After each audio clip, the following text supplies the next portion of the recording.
Bueno, nuevamente invitarlos a seguirnos en nuestras redes sociales, @bbcipol, @lingua.be. Le invitamos por favor a que que hagan sus comentarios, pregunten, interactúen, de verdad estamos aquí pues para escucharlos. Y bueno, con mucho orgullo pues en ese caso pues presento la ponencia de mi compañero Tomás Guilarte, la cual se titula Lenguas claves para la investigación y la divulgación científica, una perspectiva histórica desde la ciencia política. Muchas gracias, María José. Muy buenas noches a todos. Es un placer realmente compartir con ustedes en este espacio, digamos, para incentivar un poco al estudiante de ciencias políticas a ver aquel mercado laboral que puede encontrar imbricado con el aprendizaje de idiomas, porque realmente ofrece muchas ventajas. Y en este caso, como hemos visto, no solamente al momento de ejercer, por ejemplo, la diplomacia, encontramos dichas ventajas, sino también al momento de consultar en nuestro proceso de formación y también en nuestro proceso de divulgación, al estar ya consolidados dentro de la comunidad científica. Bueno, me permito compartir pantalla con vuestro permiso. Perfecto. Creo que sí se ve lo que estoy compartiendo. Ok, perfectamente. Reitero, digamos, el título de la ponencia y a su vez me presento un poco, ¿no? Bueno, como bien lo dijo María José, esta ponencia se titula Lenguas clave para la investigación y divulgación científica, una perspectiva histórica desde la ciencia política. Aquí damos un poco de especificidad, ya que hemos visto distintos aportes intelectuales en distintas ramas de estudio, pero en efecto, el pensamiento social y político ha tenido también ciertas peculiaridades y ha tenido influencia, digamos, de factores externos, como bien nos mencionaba María José, factores objetivos y factores, digamos, también subjetivos, emancipadores, intelectuales, en fin, etcétera, ¿no? Bueno, me presento, como bien lo dijo María José, mi nombre es José Tomás Guilarte González, soy bachiller, estudiante de pregrado en Ciencias Políticas en la Universidad de los Andes, en Venezuela. Me desempeño, digamos, en un ámbito extraacadémico como instructor del italiano y del inglés por mi propia cuenta. Y bueno, he tenido un recorrido, digamos, extraacadémico también un poco destacable en el sentido de la investigación, de la oratoria y de este tipo de proyectos, vale la redundancia, de investigación. Procedo a comenzar. Bien, tenemos acá, creo que no puedo cambiar. Perfecto. Tenemos la primera cuestionante. He aquí la cuestionante que, digamos, hilvana el argumento que vamos a desarrollar a continuación. ¿Por qué es importante para el politólogo consultar y divulgar en otras lenguas? Bueno, tenemos que tener en claro que la labor del científico social investigador es básicamente la divulgación del conocimiento, vale la redundancia, científico. Esto obviamente depende, o digamos, la relevancia que tenga un determinado científico social depende de la lengua de divulgación y el impacto que ésta genere. Y muy importante mencionar este elemento, este indicador, que, bueno, literalmente es el impacto, ya que este depende de la mayor cantidad de citas que tenga un determinado paper, una determinada obra en particular, y con esa mayor cantidad de citas es proporcional el mayor prestigio académico. Entonces, con ello se puede medir el impacto. ¿A través de qué? Bueno, precisamente, como lo he mencionado, de índices de impacto. Entre ellos, bueno, encontramos ciertos datos que son nombrados como arithmetics en el estudio bibliométrico de ciertas plataformas, disculpen, a nivel de divulgación científica en el pensamiento social, el pensamiento político, como por ejemplo tenemos el índice H por autor de Jorge Hirsch, el cual, digamos, mesura dos dimensiones, una cuantitativa y una cualitativa. La cuantitativa tenemos acá por orden, que es la cantidad de citas que recibe un determinado artículo, un determinado paper, obra en particular, y la visibilidad, que es evidentemente un factor, digamos que también puede tener un componente cuantitativo, pero tiene que ver más que todo con la relevancia a partir de ciertas palabras clave, a partir de cierto tema, y evidentemente también el factor de la lengua original de divulgación, a partir de ellos que, bueno, depende también el índice H de una publicación en particular. No hemos definido exactamente o, digamos, pragmáticamente lo que sería el índice H, a qué se aplicaría.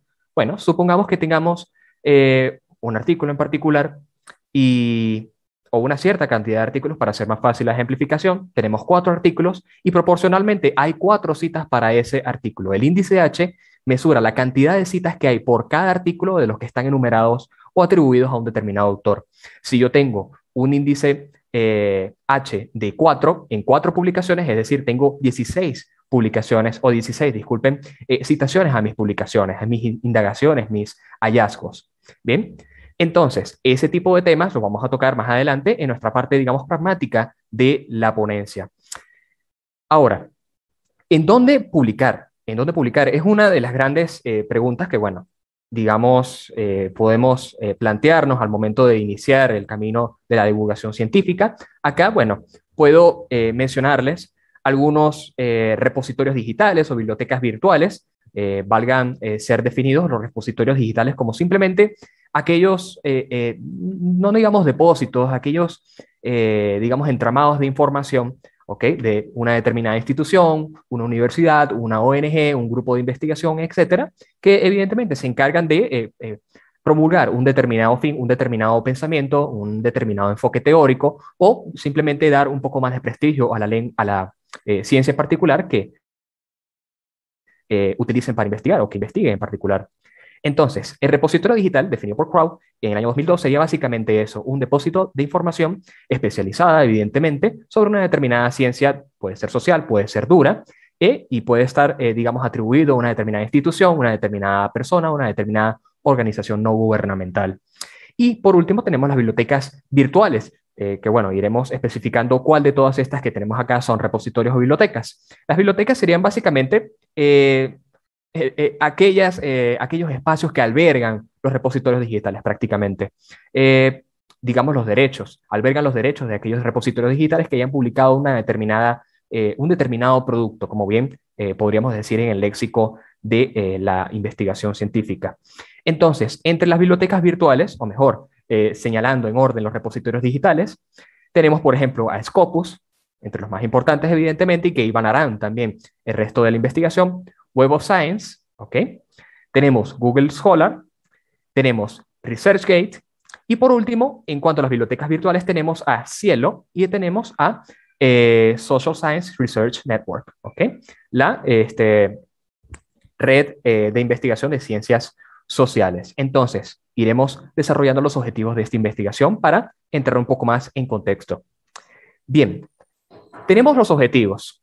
Muy rápidamente los introduzco. De hecho, uno de ellos va a ser, valga la redundancia, desarrollado muy brevemente, que es primero la introducción a un recorrido histórico a través de un enfoque histórico comparado, valga la redundancia, por las lenguas de mayor dominio científico o prescriptivo de la realidad política. Esto conformaría nuestra primera parte y realmente ha sido muy oportuna la intervención de María José, ya que no contamos con un déficit histórico. Hay mucho del componente histórico que podemos recoger de allí y utilizar para, obviamente, dar fortaleza a nuestro contenido.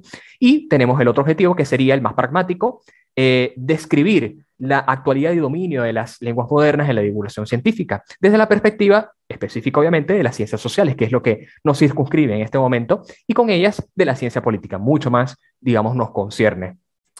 Pasamos adelante y, bueno, tenemos esta pequeña pregunta. ¿Cómo han interactuado las lenguas con el pensamiento político y social? Más específicamente, vamos a hablar del conocimiento prescriptivo y científico sobre el hombre, su espíritu, muy importante esta palabra, y su organización política. Bien, seguimos y tenemos la hipótesis principal que hilvana el primer objetivo que acabamos de enumerar. Disculpen. Tenemos como hipótesis que históricamente en el estudio de la realidad política, los principales autores y sus lenguas de divulgación inicial han marcado su respectiva pauta, evidentemente su respectivo momento.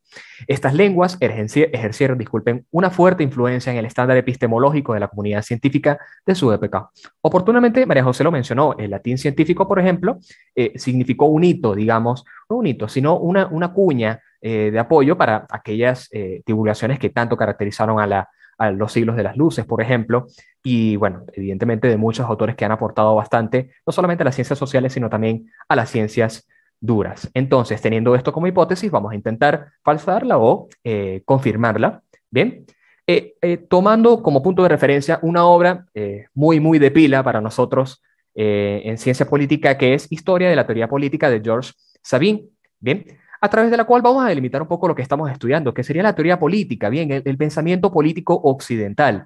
De acuerdo con Sabin, podemos decir que el pensamiento o la teoría política se trata del intento del hombre, me permito citar, por comprender conscientemente y resolver los problemas de su vida grupal y su organización. Es decir, encontramos un componente relativo historicista acá, muy importante, como bien lo ha mencionado María José. El aporte científico, el simple uso de una determinada lengua depende de la organización que en ese momento incumba, que en el momento histórico, el momento económico, incumba.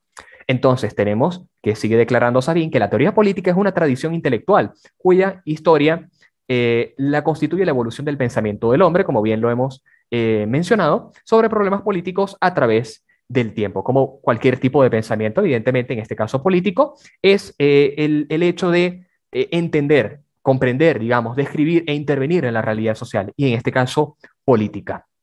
Bien, tenemos algunos milestones, algunos hitos, digamos, en el estudio de la teoría política, como por ejemplo que la investigación y la reflexión sistemática sobre los problemas políticos data desde el siglo V a.C. Tenemos principales autores que han marcado la pauta, como Aristóteles o Platón, por ejemplo, que en este caso serán enumerados para introducir nuestra, eh, nuestra, nuestro recorrido histórico.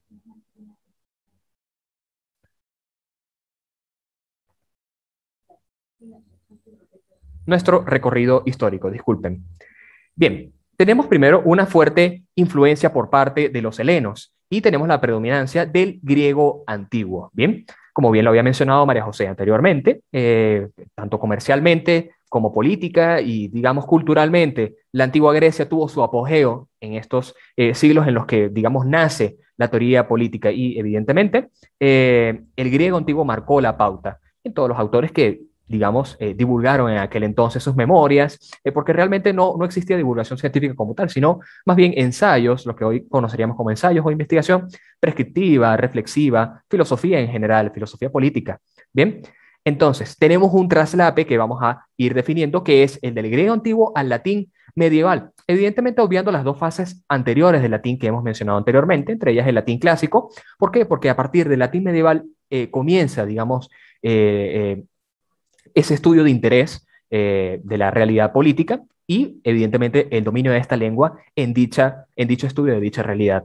Y tenemos otro hito que sería el de las conquistas normandas y la aplicación, la intervención, la irrupción de los galicismos en el léxico, bueno, en el sociolecto, digamos, de la sociedad, disculpen, de la comunidad intelectual de aquel entonces. Bien, ya vamos a ver por qué específicamente, pero todo esto tiene que ver con las conquistas normandas, con ese, digamos, ablandamiento de la lengua inglesa, lo que antes era considerado como el inglés antiguo, a través de, digamos, estos pequeños términos, estas pequeñas reglas gramaticales, estos pequeños fonemas heredados del francés. Bien, continuamos entonces. Bueno, introduciendo una breve lista, como bien lo decimos acá, una muy sintética lista de autores junto con una breve mención de sus aportes a la teoría política y su idioma inicial de divulgación.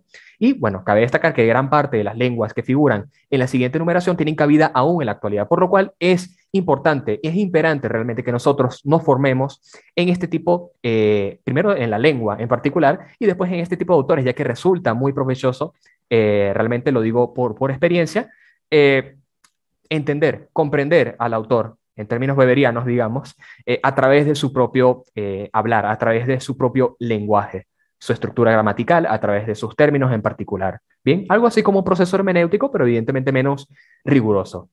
Continuamos entonces enumerando. Comenzamos con Platón y Aristóteles para ir un poco más rápido, digamos, porque el tiempo es muy importante.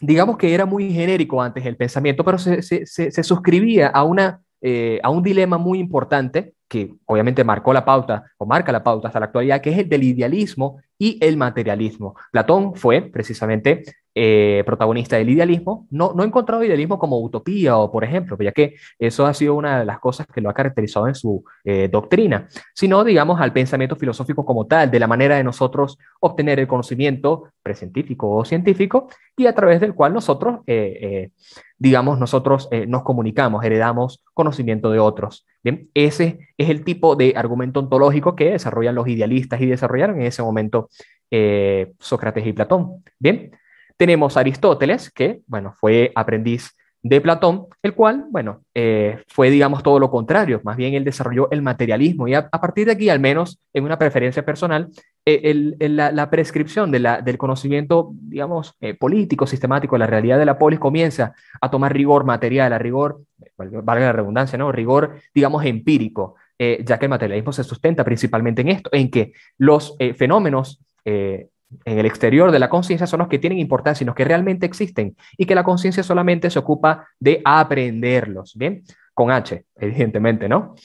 Posteriormente a esto, bueno, sucede todo lo que hemos mencionado anteriormente, el helenismo, digamos, y el declive de el griego antiguo, discúlpenme, y digamos hay una pequeña etapa, digamos, oscura para el pensamiento social y político en particular, en el cual podemos destacar algunos autores que recién aparecieron a partir del siglo IV, siglo V, como fue el caso de Agustín de Hipona. ¿Por qué mencionamos a Agustín de Hipona, San Agustín, para ser concretos? Bien, ya que en esta época, digamos, oscura, ¿ok? Se veían muy imbricadas dos instituciones principales en el dominio histórico y coactivo de las sociedades digamos, en Europa, por ejemplo, que fue esa diada entre el Estado y la Iglesia. Entonces, evidentemente, todo lo referido a la reflexión de Dios, del interior del hombre, de la providencia que solamente garantizaba Dios, era muy importante para, evidentemente, configurar el discurso, no solo el discurso, sino la disposición, las leyes de las instituciones que en ese entonces imperaban. Bueno, evidentemente las monarquías estamentales que se desarrollaban en la Edad Media. Entonces, Agustín de Hipona es un referente fundamental para nosotros. Entonces, a Agustín de Hipona se le adjudica la teología natural, fue, digamos, para no decir el más importante exponente de la teología natural, fue uno de ellos realmente, junto con Santo Tomás de Aquino. La teología natural básicamente se versa en entender a través de la razón o establecer un puente, digamos, una conciliación entre la razón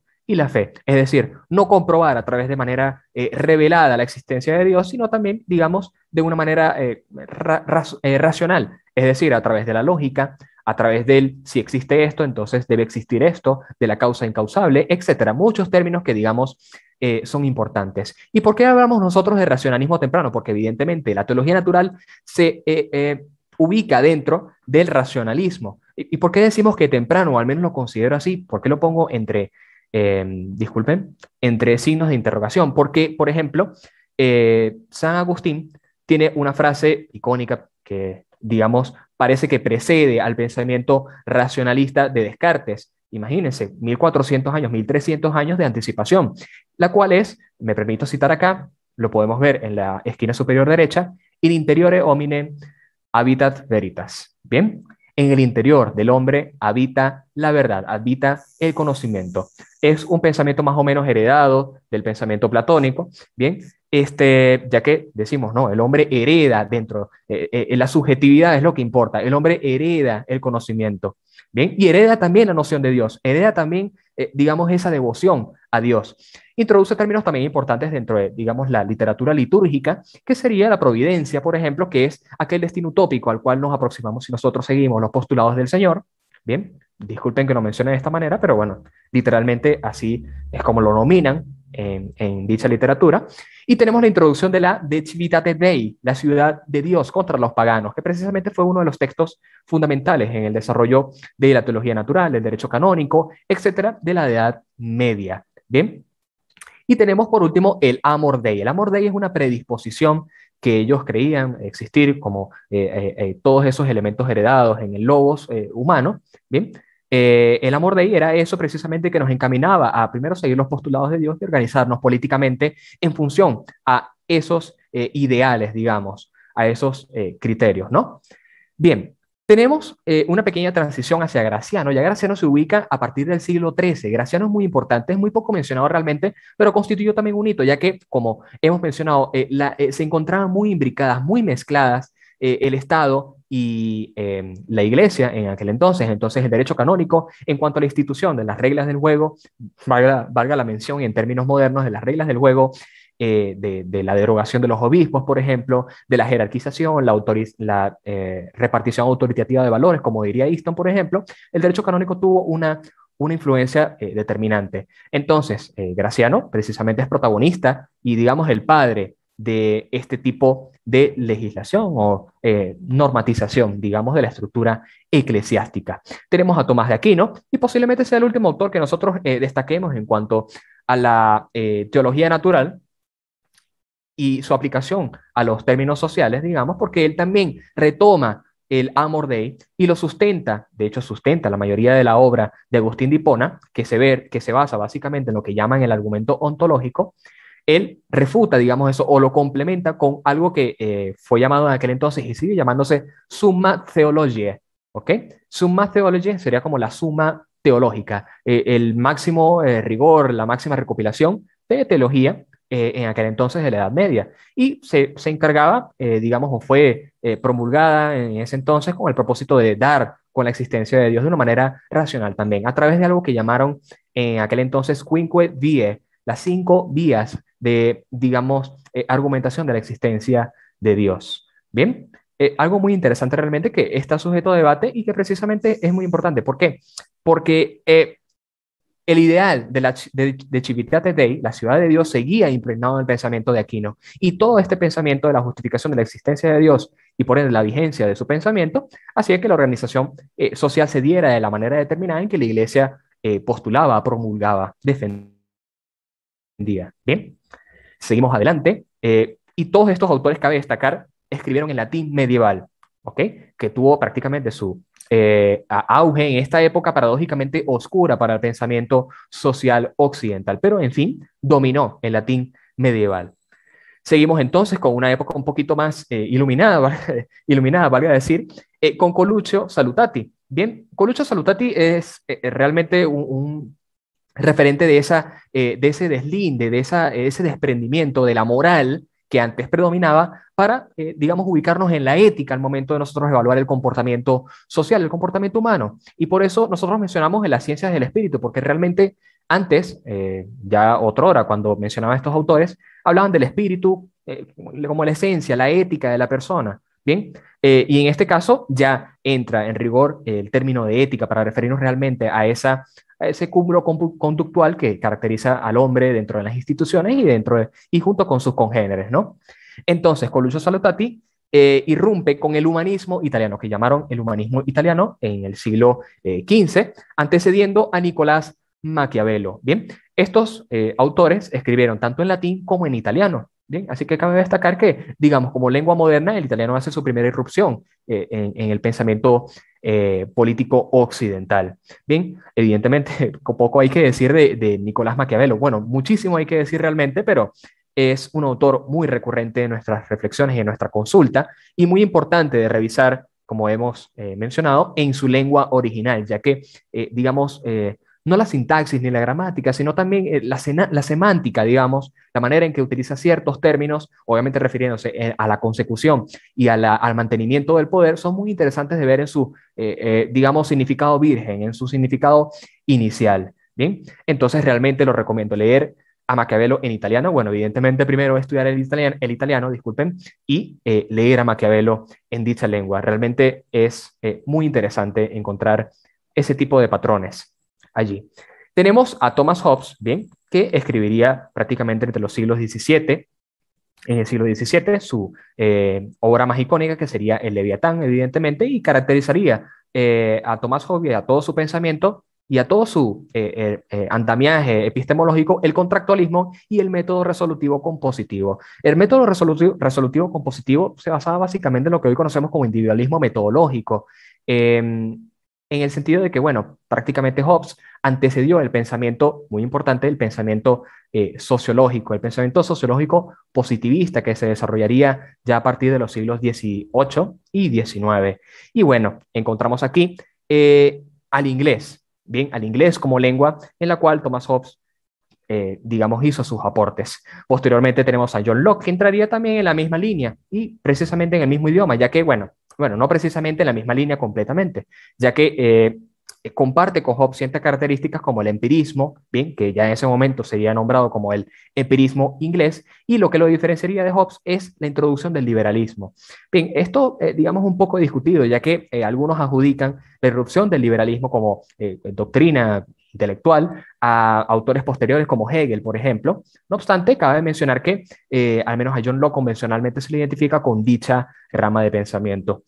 Tenemos a Jean-Jacques Rousseau, bien, que también estaría abanderado, disculpen, con el contractualismo y lo que llamarían el liberalismo francés, aquel que, digamos, promulga las libertades positivas. John Locke promulgaba las libertades negativas. Algo muy interesante aquí de destacar es que las libertades negativas fueron promulgadas en el norte de América, al momento de la conquista, a partir del siglo XVII, mientras que el liberalismo francés irrumpió evidentemente en su tiempo, mediante la Revolución Francesa, irrumpió y, digamos, influyó a todos los pensadores emancipadores, digamos, de nuestras naciones acá en América del Sur. Entonces es interesante encontrar que evidentemente ellos se nutrieron de estos términos en francés, se nutrieron precisamente de frases como aquella que tenemos acá, disculpen, esta que tenemos acá señalada, que sería: yo prefiero la libertad con el peligro que la paz con la esclavitud.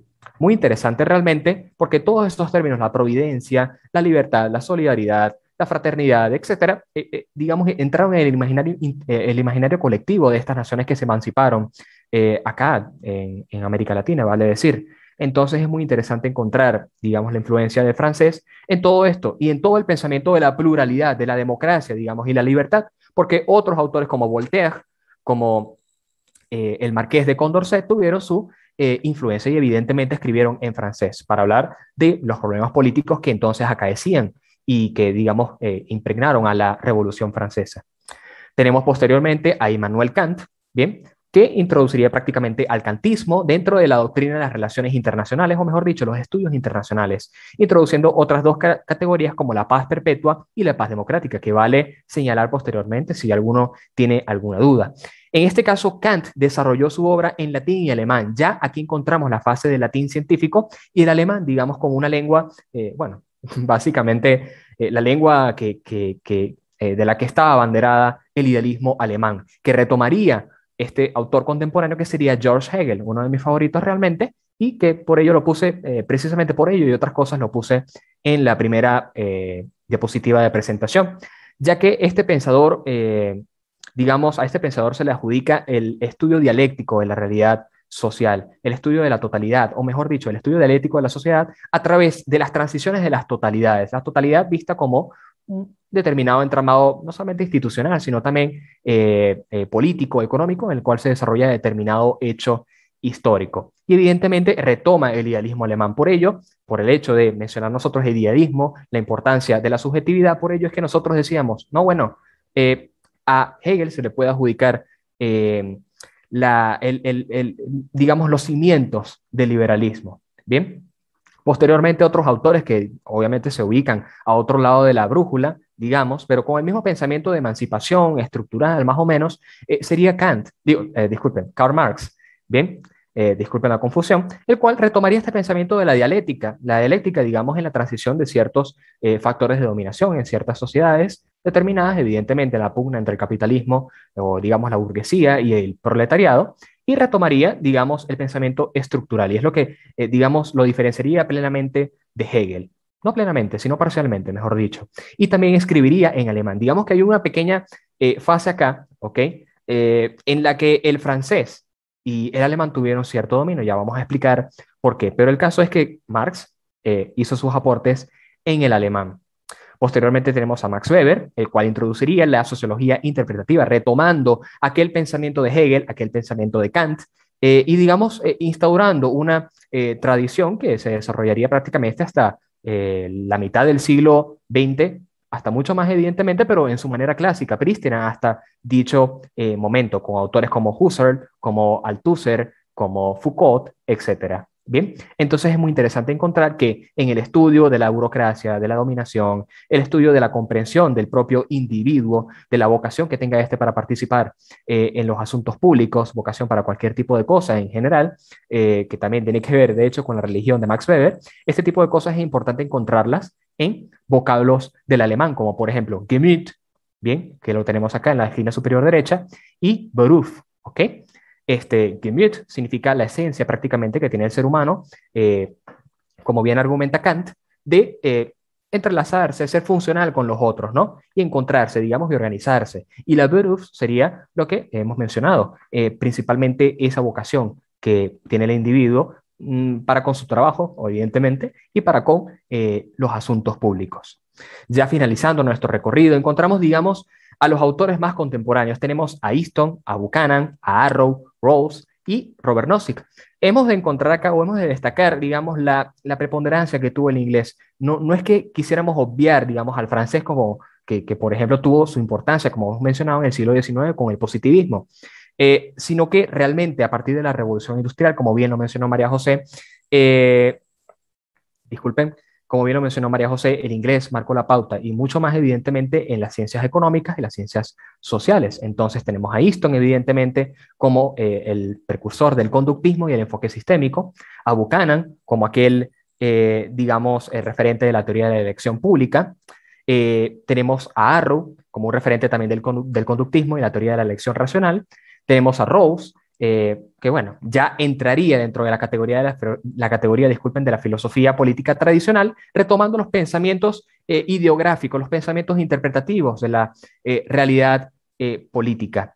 Digamos, se aleja de este pragmatismo, de esta excesiva matematización, sistematización, positivación, disculpen, de la realidad política que desarrollaron estos tres autores, influidos por la economía. Y tenemos a Robert Nozick, que también entraría dentro de estas categorías, ¿bien? Que también desarrolló la filosofía política tradicional en sus, digamos, ensayos sobre la constitución del Estado, digamos, legítimo éticamente y moralmente, tomando esos influjos que evidentemente caracterizaron a la filosofía política cuando todavía se trataba de moral, ¿bien? Cuando todavía se trataba de la ética del individuo determinado. Bien, seguimos entonces con los hallazgos principales de esta primera parte y la segunda parte la exponemos de una manera muy somera. Entre las lenguas modernas que cabe señalar que han dominado la escena en la teoría política encontramos el italiano, ¿bien? El francés, el alemán y el inglés. Y es necesario también tomar en cuenta que cuáles sean los idiomas que dominen la literatura en la ciencia política depende realmente del área de estudio de esta misma. Por ejemplo, si ahora nos encontramos en el panorama del mercado laboral, vemos que las relaciones internacionales y la gobernanza global, ese tipo de estudios, tienen como idiomas predominantes al francés y al inglés. En cuanto a los estudios de la administración pública, tienen más que todo, bueno, anteriormente el alemán. Y ahora vemos, digamos, un crecimiento exponencial del español, de los aportes en español sobre administración y gestión pública. Y en la sociología política tenemos el dominio del inglés, del francés y del italiano. Digamos, casi que en orden contrario, el italiano, el francés y el inglés contemporáneamente. Bien, pasamos a la segunda parte de esta intervención. Me permiten, disculpen, hidratarme un poco.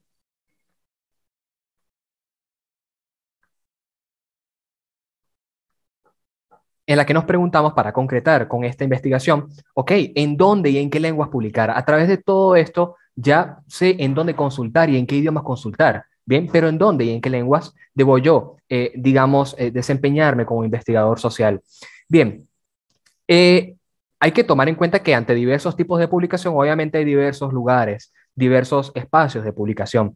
Es decir, si hablamos de libros, podemos recomendar, digamos, una plataforma determinada. En cuanto a tesis y disertaciones, evidentemente tenemos que encontrar al repositorio institucional que sea de nuestro interés o sea de nuestra, digamos, incumbencia. Por ejemplo, nosotros hablamos de nuestra propia universidad, la universidad en donde hacemos vida, donde trabajamos, investigamos o estudiamos. Bien.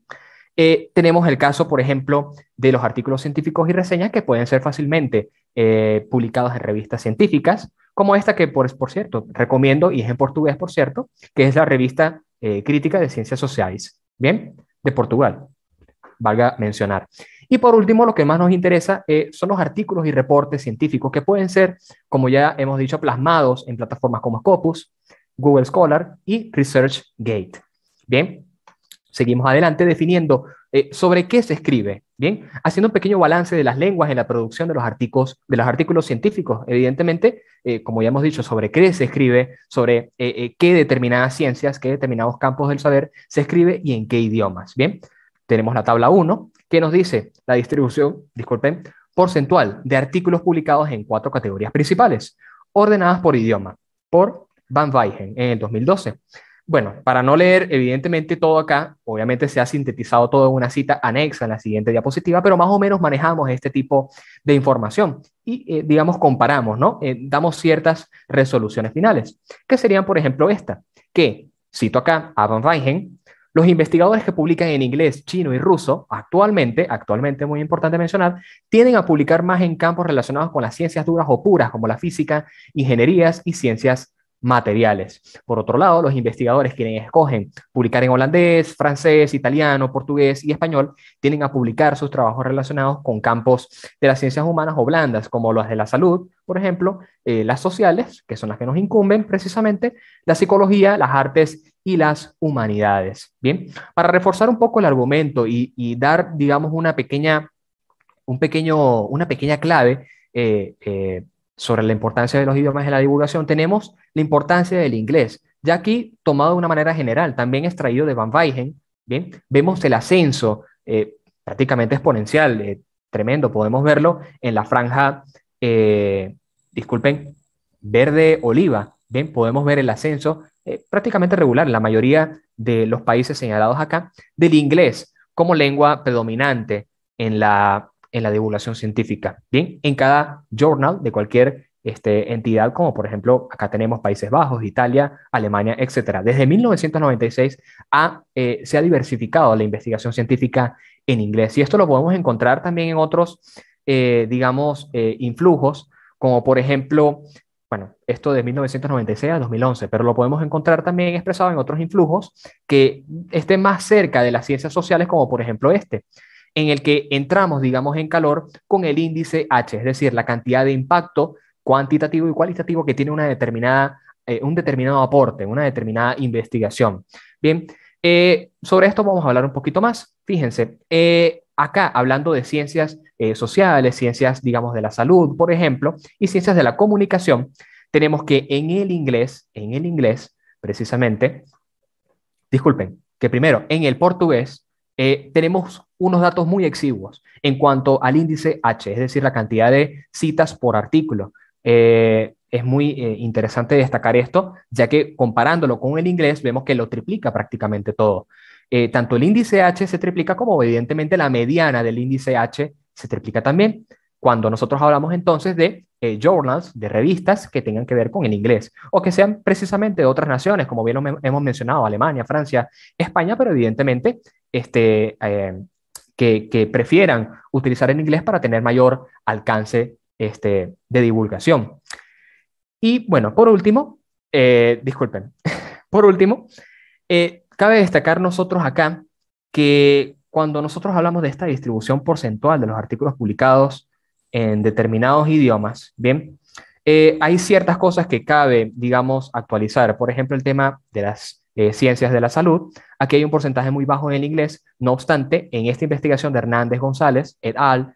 En el 2016, en datos bibliométricos como por ejemplo de plataformas como por ejemplo Web of Science o Scopus, como hemos mencionado, en ciertas áreas, como por ejemplo la anatomía y la morfología, el inglés tiene un crecimiento exponencial en los últimos años, y esto es de 2016. Entonces pudo haber tenido un repunte, digamos, esta lengua en la producción científica de la medicina. No muy relevante para nosotros, pero al menos nivela un poco la balanza, ¿no?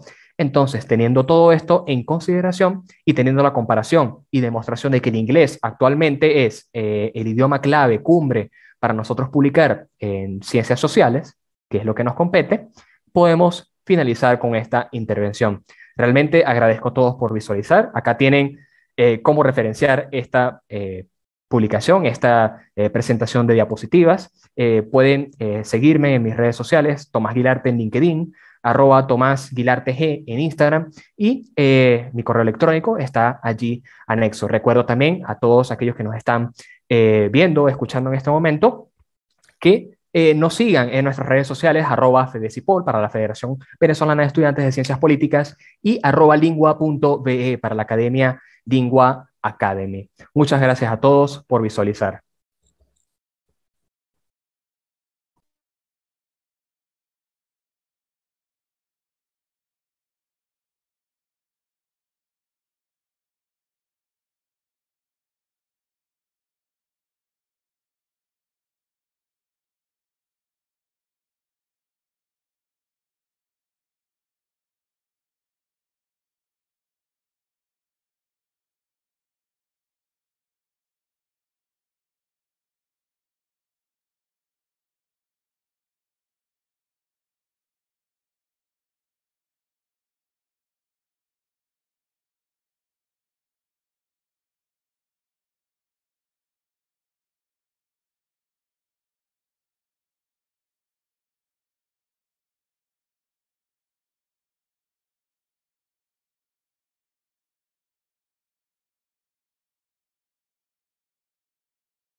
Bien, realmente fue un gusto contar con ustedes, con su participación en este conversatorio, un espacio muy importante, digamos, para nosotros debatir digamos, compartir el aprendizaje sobre este tipo de áreas, realmente construyendo ese puente tan importante para nosotros en nuestro mercado laboral, que es el de las lenguas, el aprendizaje de las mismas y el estudio de los fenómenos políticos, que es lo que principalmente nos compete.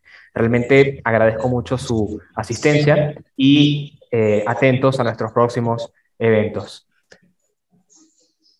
Muchas gracias a todos. Bueno, como siempre, los esperamos, estén atentos a nuestras redes sociales, @febecipol y @lingua.be. Y bueno, los invitamos nuevamente a participar en el concurso de elocuencia, el cual bueno, ya finaliza este 30 de septiembre. Únicamente deben enviar un video explicando la razón por la cual es importante para el politólogo el estudio de un idioma. Y bueno, en ese caso los ganadores serán acreedores de una beca completa para el estudio de inglés dentro de Lingua Academy, sea de manera presencial o a distancia. Así que bueno, no me queda más que agradecer, bueno, a Tomás, a todo el equipo detrás de esto. Bueno, muchas gracias por todo. Hasta la próxima. Hasta la próxima, muchas gracias.